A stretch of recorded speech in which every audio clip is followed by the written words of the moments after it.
Hi, coming up next on LiveWire, a couple of discussions with some local filmmakers about their new short films and a discussion with a representative from Sacramento Fire Department about Girls Firefighter Camp. Should be fun, so stay with us.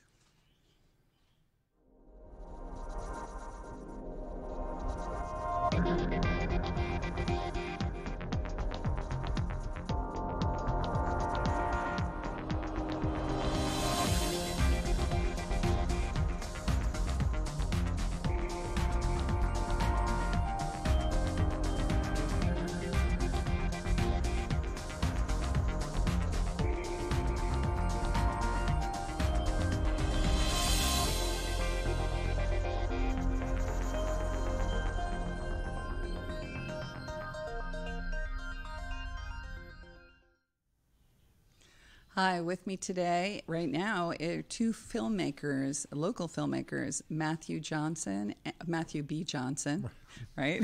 And Sean, your last name is McClear? McAleer. So I am so excited that you decided to join us today.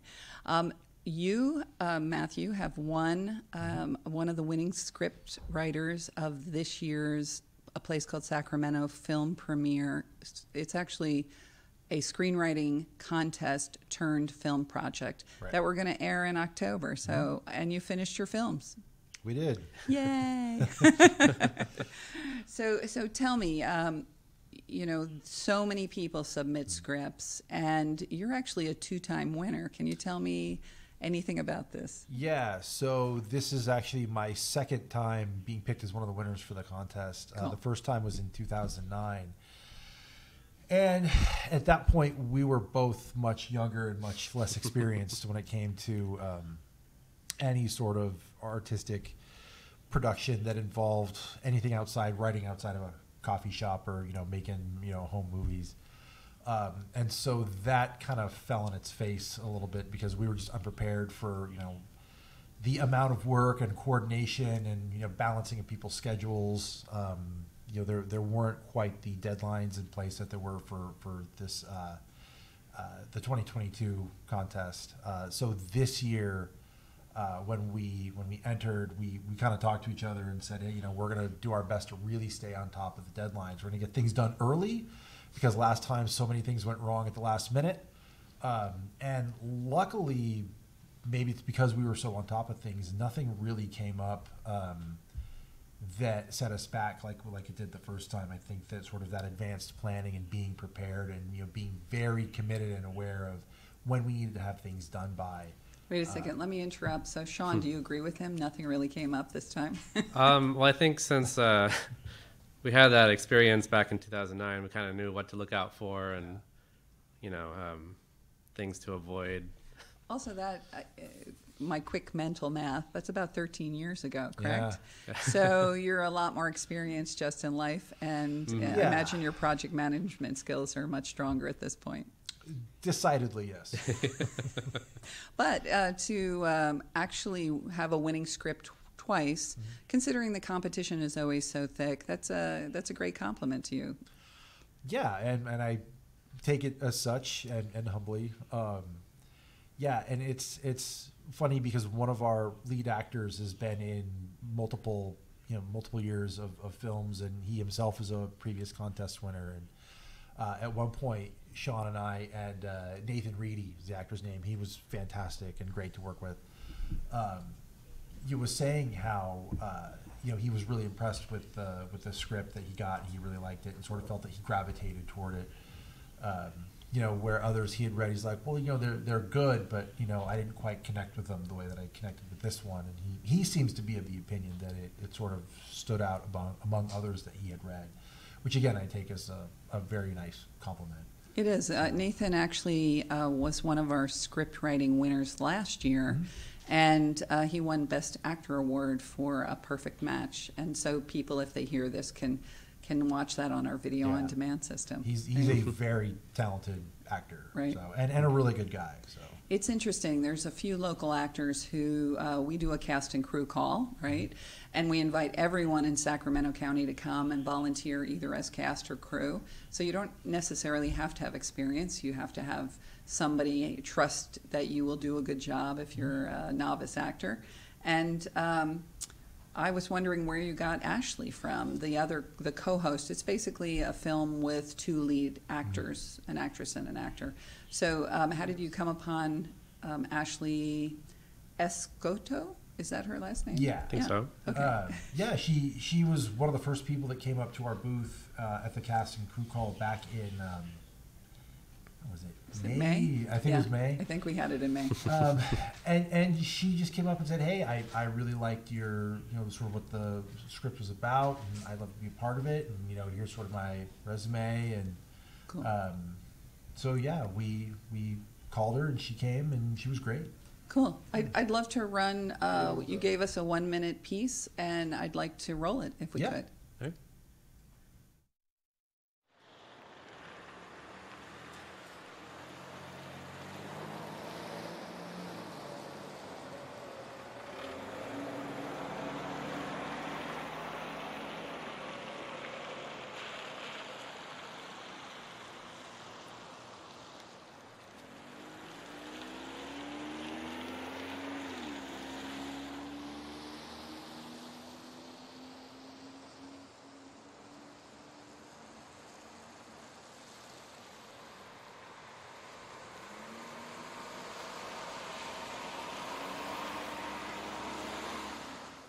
So do you have a safe place to stay tonight? Why? Well, the streets can be dangerous when the sun goes down.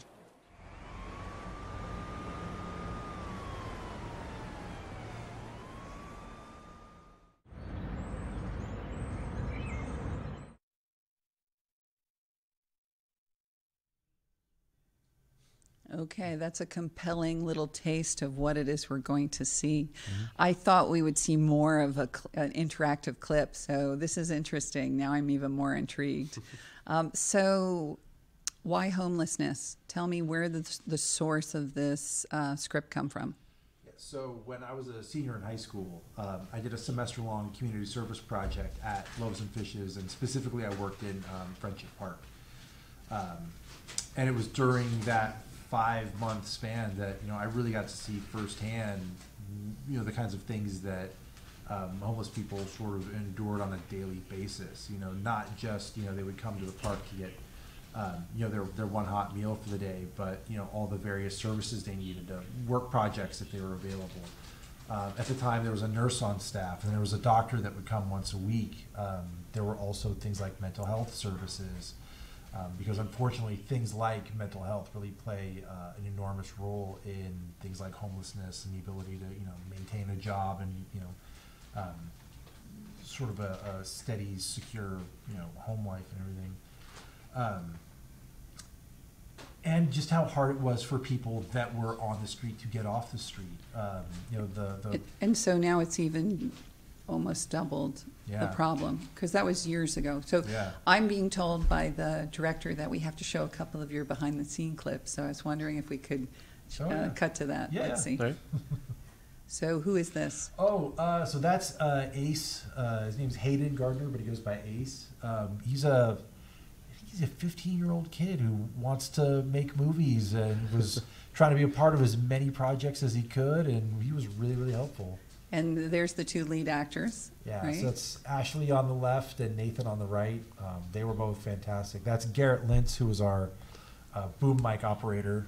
Oh, hey, there's Sean. There you are, busy working. Yep. So what was the location that you guys shot at? Because it's a beautiful street there. Yeah, that's in front of the Old Soul at the Weatherstone on 21st Street In Sacramento. in Sacramento. Yeah. And so how is it that they were patient enough to let you shoot in front of their establishment? They told me that as long as we didn't get in the way of their normal business flow, and as long as we weren't disruptive, that they were fine with it. But it's impossible not to be disruptive. Luckily, we weren't directly in front of their main door. We were kind of off to the side and then around the corner most days. So we did our best to be as unobtrusive as we could possibly be. Very cool. Small crew then. Oh yeah. For the most part, yeah. Yeah, that's good. That's good. And you didn't have a lot of locations, which should have made it a little simpler, right? That was something we learned from the first time. The first time we had, I think it was 7 or 8 different locations, and this time I think it was 2. Oh, that's good. Yes. So you learned from experience. What's on screen right now is if anyone wants to buy tickets to a place called Sacramento, it's our big community outreach fundraiser for Access Sacramento, and you get to hang out in the Crest Theater and watch some amazing short films, including Matthew and Sean's, which is called Regrets and Second Chances, right? Yes. Very nice script. Congratulations. I look Thank you. forward to seeing it on the big screen. Me Thank too. you. All right. So do we have any time to maybe look at another couple of shots, or are we, I don't know where we are time. Being a guest host, I'm not used to the timing on some of these things. Yeah, we're wrapping it up. It says wrap it up. Okay, thanks, guys. Any last thing you want to say about your film? Just thanks for having us, and this is a great opportunity to show a spotlight on really talented local writers, actors, filmmakers. So it's really cool. And local homelessness. Yeah. Right? Yeah, It's a totally. really good, really interesting theme that you decided to write your script about. Yeah. Thank you. Cool. Thanks. All Thank right. you. So I guess what we're going to do is talk to Gaia Thurchi. I hope I pronounced your name right, Gaia. Our second filmmaker, who is also going to air her premiere at a place called Sacramento in October.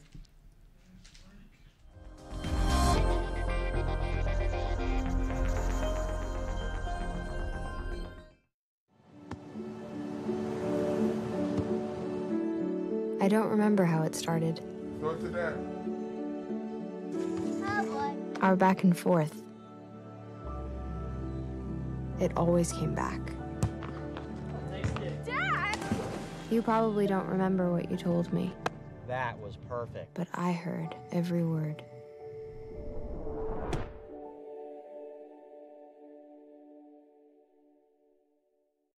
Okay, Dad. 1, 2, 3.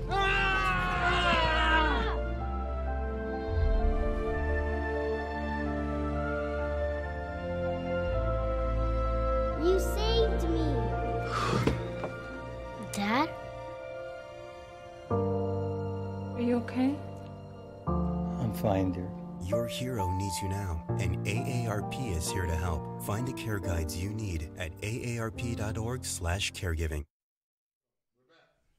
So we're back, and we're talking to Gaia Thurchi, who is a new filmmaker.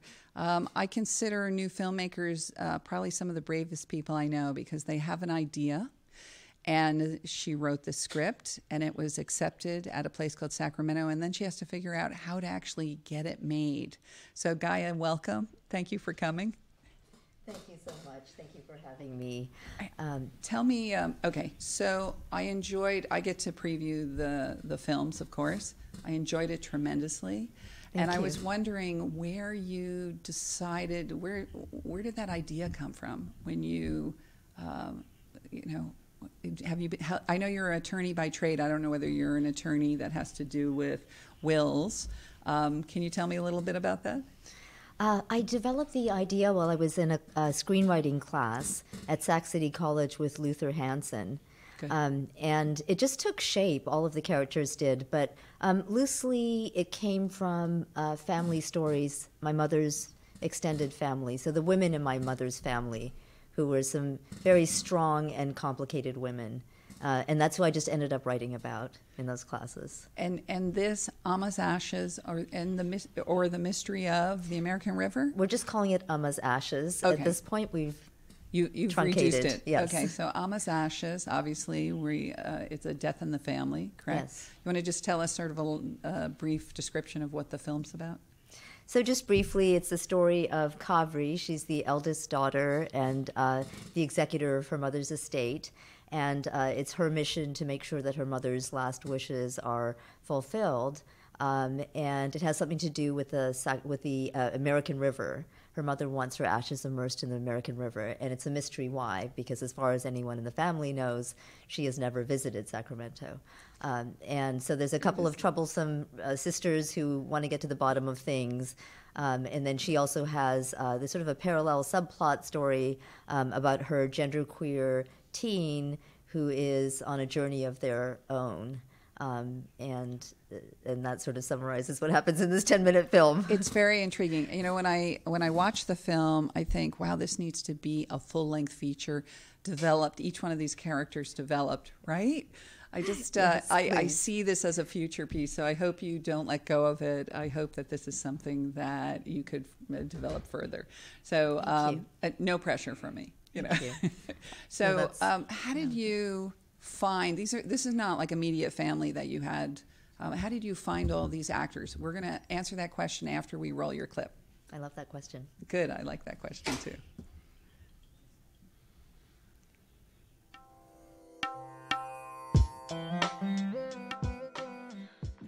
I have brought you guys here to talk about Amma's will. It's the river, apparently. She left instructions for her ashes. In the American River? I don't know. Maybe she didn't want us to know. Can't you stop playing the dutiful daughter for 5 minutes? What's next on my mom's list? Lauren Road sari shops. And we can't leave till you're swathed in white funeral silk. I can't do it. You know that.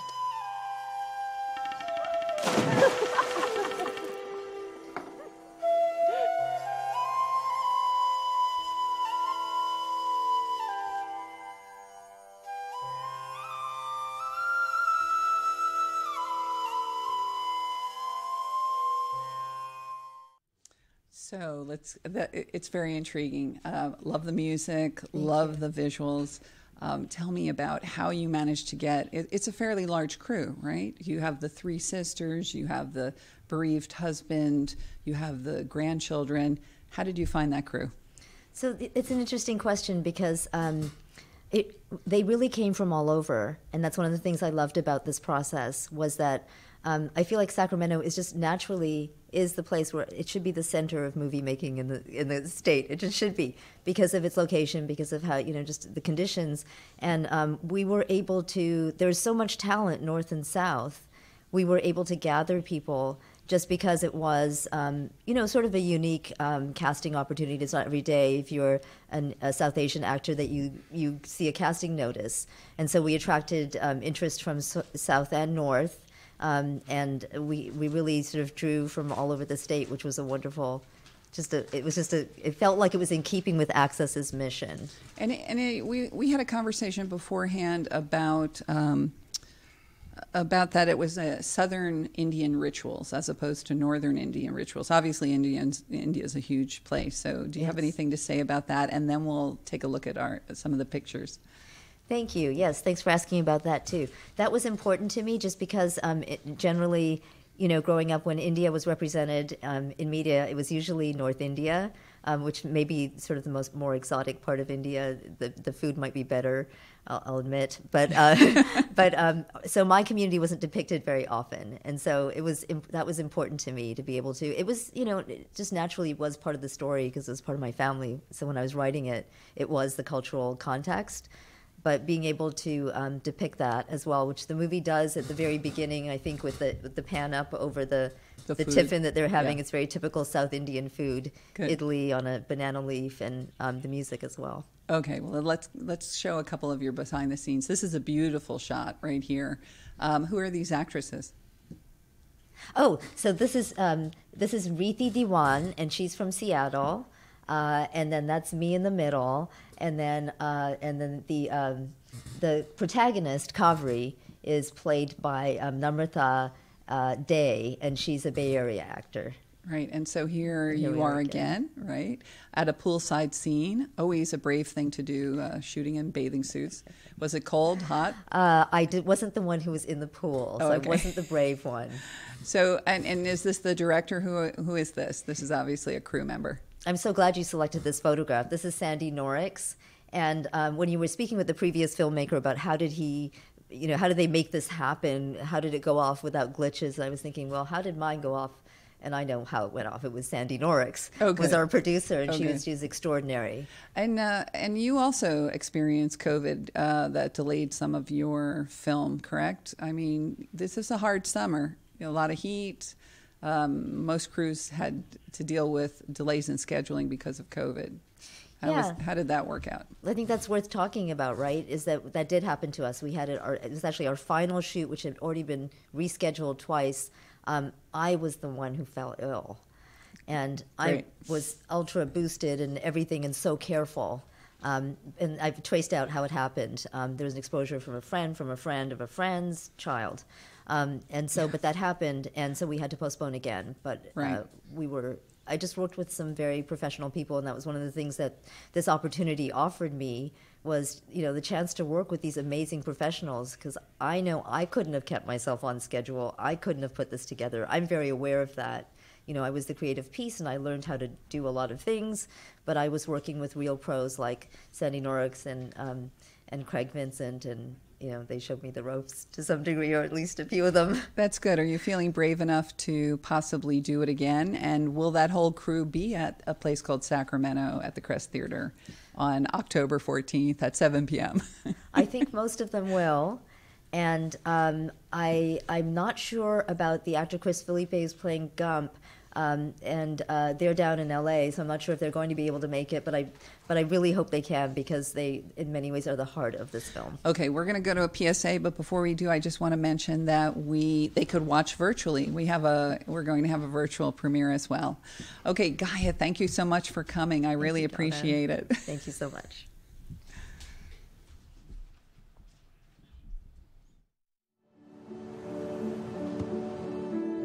I don't remember how it started. Go to that.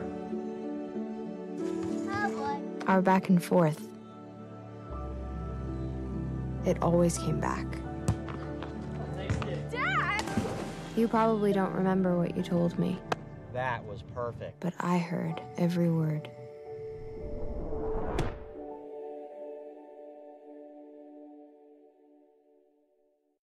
Okay, Dad. 1, 2, 3.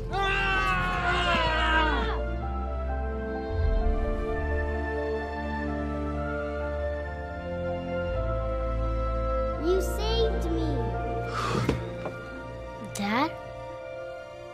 Are you okay? I'm fine, dear. Your hero needs you now, and AARP is here to help. Find the care guides you need at aarp.org/caregiving. Hey, so we're back. We're so excited to have Wendy Aguila here. Did I pronounce that correctly? Yes. My background is in French, not in Spanish, so you'll have to teach me a little accent. I can always teach you Spanish. So yes. Before we talk about what we're going to talk about, I am very excited that you too are going to be at a place called Sacramento as my co-host. I'm beyond excited. I cannot wait. It's going to be so much fun. We're going to have a good time. The filmmakers are excited. We're excited. It's going to be a thing. We're going to have a good time. We're going to make it a thing. Good.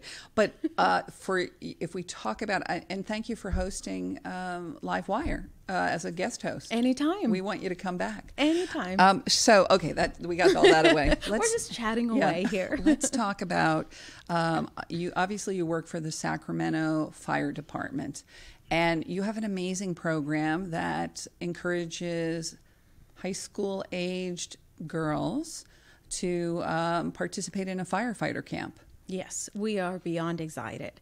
This is our 3rd annual Sacramento area girls fire camp, and we cannot wait. It's going to be a great event. It's coming up in October, and it's for girls who are in grades 9 through 12, and they'll be able to do everything and try on the gear, put that on, and actually do some of the skills and work with professional women who are in the fire service. We're beyond excited. That's interesting that they'll be working with adult women who are experienced firefighters.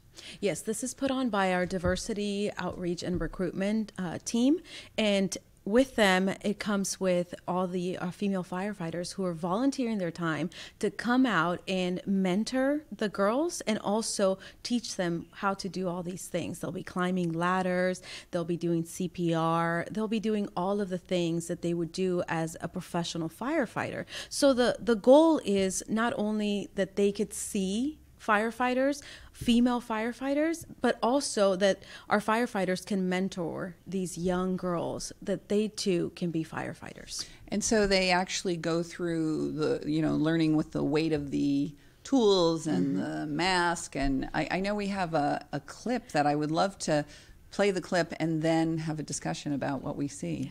Is that possible?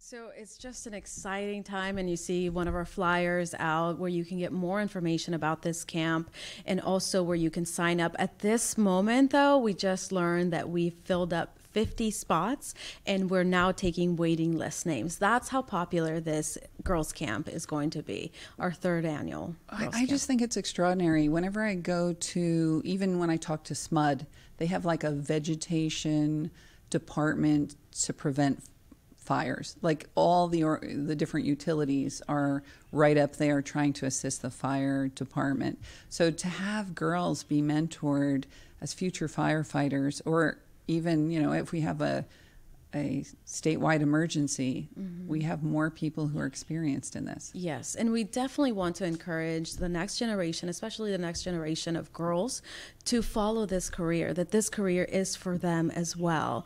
And by being there, by being able to see female firefighters doing the job and teaching them how to do this job, it's an amazing experience. And last year, I was able to experience it for the first time myself, and it's so wonderful. Wait, when you did you see... go through this? I did. So you went. Maybe we can see some pictures. Let's see some pictures, and you can tell me if you did all this. So yes, I did this. They put you in the outfit. Yes, you put on the whole gear. It's heavy. Right? And it's very heavy. So it's about 60 pounds of weight that you have. And then, yes, you're going to be doing chainsaw activities. And so the thing is that these girls come in the morning and they're very shy. They don't talk to anyone just yet. They're very shy. They're holding back. But by the end of the camp, they're smiling. They've made new friends and they have a new sense of confidence, and they know that they too can be firefighters. So they've working with power tools, wearing the equipment, climbing up the ladder, being mentored, climbing through dark, deep holes. Yes. It sounds actually like a cool camp. Yes, it is a very neat camp. And trust me, doing this is a lot of work, but it's so much fun. It sounds like fun. And although there is a waiting list, there's more information at the City of Sacramento website, of course. And maybe somebody be interested in next year participating. Yes, definitely get ready for next year. Okay. All right. Thank you so much. We have to wrap it for the day, and I really appreciate you coming on and our other guests. So we hope to see you next week to our viewers.